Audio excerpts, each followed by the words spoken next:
We had another teacher for a very brief period in our school. His name was James Conway. Do you remember? James Conway. We finally managed to track him down, and Deepu has got a message from him. With hours to spare, we got a message from him. So, Deepu, please. Great to be back, and it's good to be before you. I hope you remember Mr. James Conway. He was the only psycho who taught us. What's that? That's right, he used to stay in Pandit's house.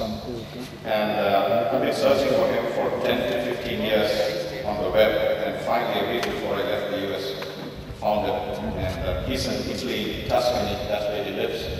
He runs a touring drama company that travels through the villages of the UK and puts up shows and then goes back to his home in Tuscany.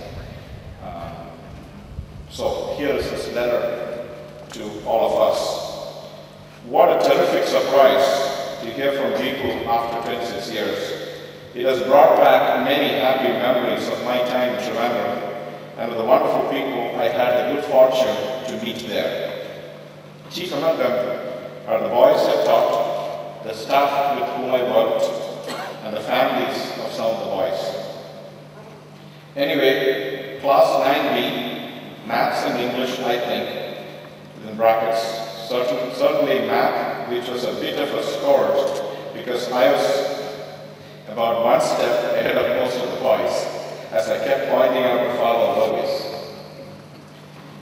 Although I stopped teaching school after that year, I decided not to go back to my old school and lecture for a while at a university before changing profession. It wasn't you that put me off.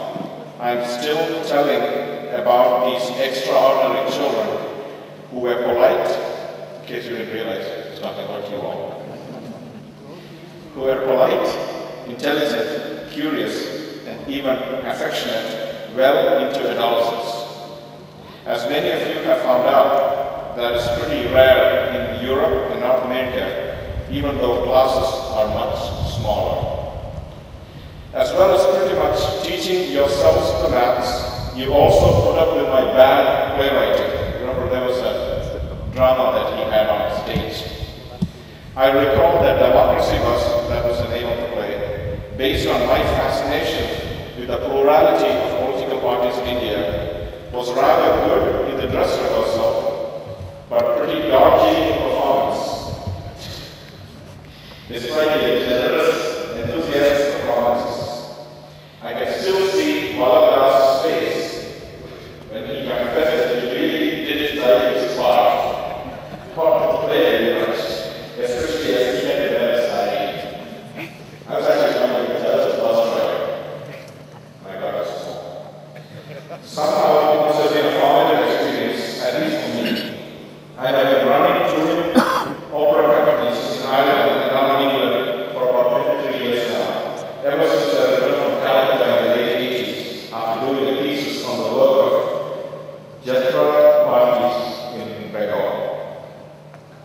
I think of you fondly and send you warm regards. I hope that you are proud Indians at this time when your country has come forward to take such an important place in the world economy and politics. I hope that even if you have gone abroad for good, you still manage to make a contribution to your country's future.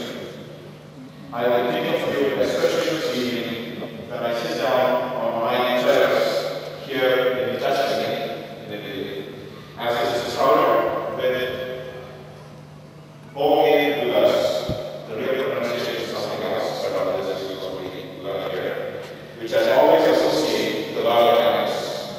I will wish that I could stroll over to see you, and then stroll over to Manoj Kumar's for a very complicated and exciting game of cards.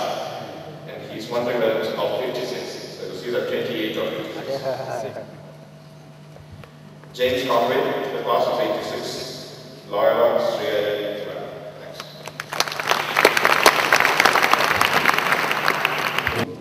We got in contact with Father Saint Gorky. He was very excited. He wanted to come down. He was all ready and packed his bag. till his doctor told him, please don't travel.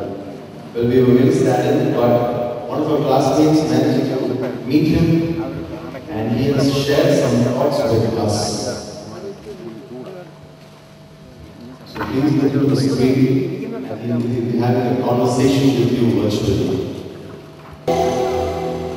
We have with us